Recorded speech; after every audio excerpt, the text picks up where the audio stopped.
Hello students, আমাদের চ্যানেলে তোমাদের সকলকেই স্বাগতম। আজকের ক্লাসে আমরা ক্লাস 7 এর রায় ও মার্টিন ২০২৫ প্রশ্নবিচিত্রার ইতিহাসের সেকেন্ড সেমিটিভের ৫ নম্বর মডেল সেটের প্রশ্নোত্তরগুলি করব।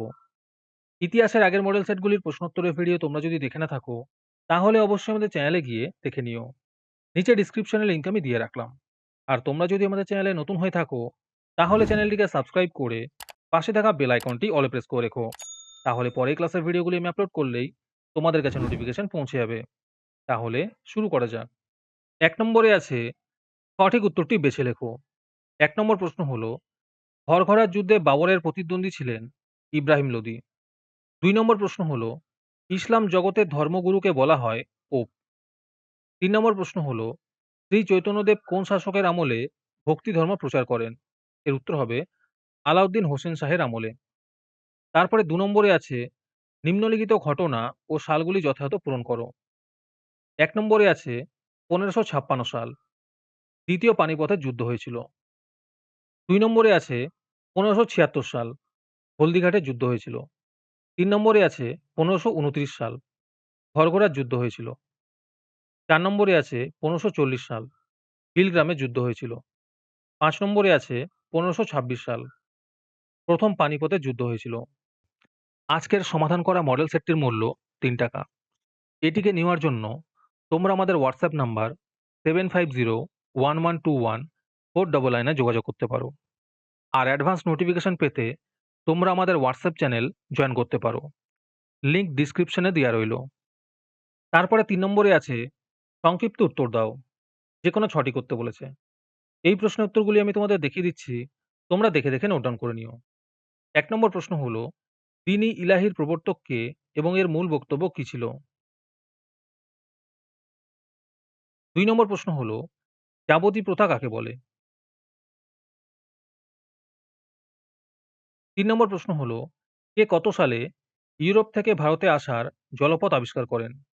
এর উত্তর হবে ভাস্কো দা গামা ১৪৯৮ খ্রিস্টাব্দে ইউরোপ থেকে ভারতে আসার জলপথ আবিষ্কার করেন। ৪ নম্বর প্রশ্ন হলো, মধ্যযুগে ভারতের ২টি শহরের নাম লেখো। এর উত্তর হবে ফতেহপুর সিকরি এবং আগ্রা। ৫ নম্বর প্রশ্ন হলো, পর্তুগিজরা ভারতের কোন দুটি জায়গায় বাণিজ্য কুঠি স্থাপন করেছিল? এর উত্তর হবে ভারতের কোচিন এবং গোয়ায়। ৬ নম্বর প্রশ্ন হলো, জিজিয়া কাকে বলে? উত্তরগুলি সুন্দর করে দেওয়া আছে, তোমরা একটু দেখে নিও। ৭ নম্বর প্রশ্ন হলো, কবুলিয়ত ও পাট্টা বলতে কি বোঝো? ৮ নম্বর প্রশ্ন হলো, হুন্ডি কাকে বলে?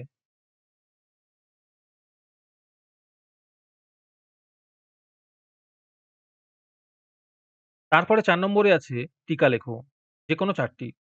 ১ নম্বরে আছে সুলতান রাজিয়ার টিকা লেখো।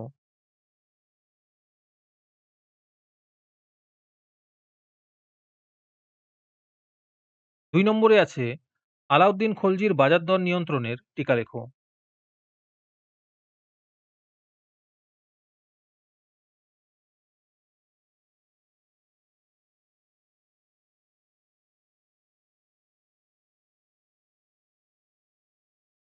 ৩ নম্বরে আছে বন্দেগানি চিহলগানির টিকা লেখো।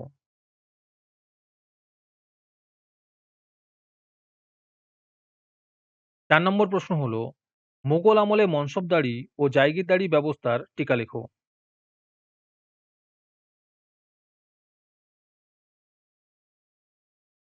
যারা আমাদের চ্যানেলটি এখনো সাবস্ক্রাইব করোনি, তারা এখনই চ্যানেলটিকে সাবস্ক্রাইব করে নাও এরকম ভিডিও আরো পাওয়ার জন্য।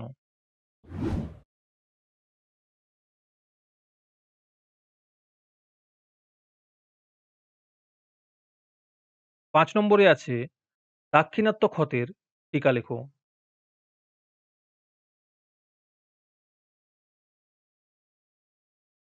৬ নম্বর প্রশ্ন হলো, আকবরের রাজপুত নীতির বিশেষত্বের টিকা লেখো।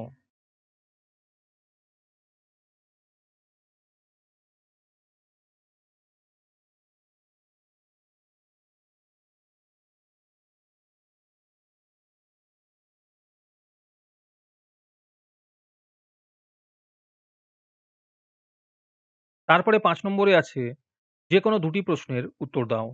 ১ নম্বর প্রশ্ন হলো, মোহাম্মদ বিন তুগলকের যে কোনো দুটি পরিকল্পনা ও তার ফলাফল ব্যক্ত করো। আর তার সাথে আছে, তাকে খামখেয়ালি রাজা বলা কতটা যুক্তিসম্পন্ন সে বিষয়ে নিজের মতামত দাও।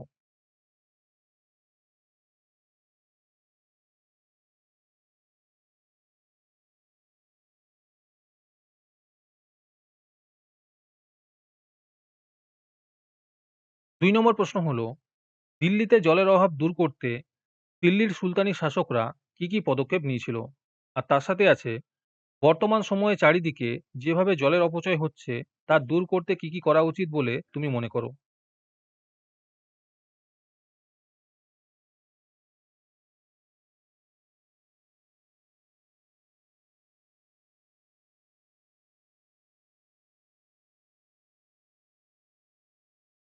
তিন নম্বর প্রশ্ন হলো, বিজয়নগর সাম্রাজ্যের প্রতিষ্ঠাতা কে এবং কোথায় এই রাজ্যটি গড়ে ওঠে?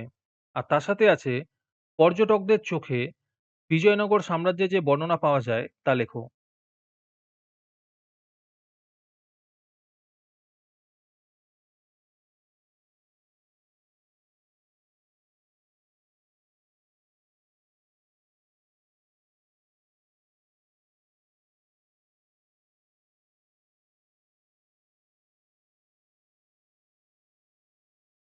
আজকের ক্লাসটি তোমাদের ভালো লেগে থাকলে অবশ্যই একটি লাইক এবং বন্ধুদের কাছে শেয়ার করে দিও। পরের মডেল সেটগুলির প্রশ্নোত্তরের ভিডিও তাড়াতাড়ি পেতে আমাদের চ্যানেলটি সাবস্ক্রাইব করে রেখো। তাহলে দেখা হচ্ছে পরের ক্লাসে।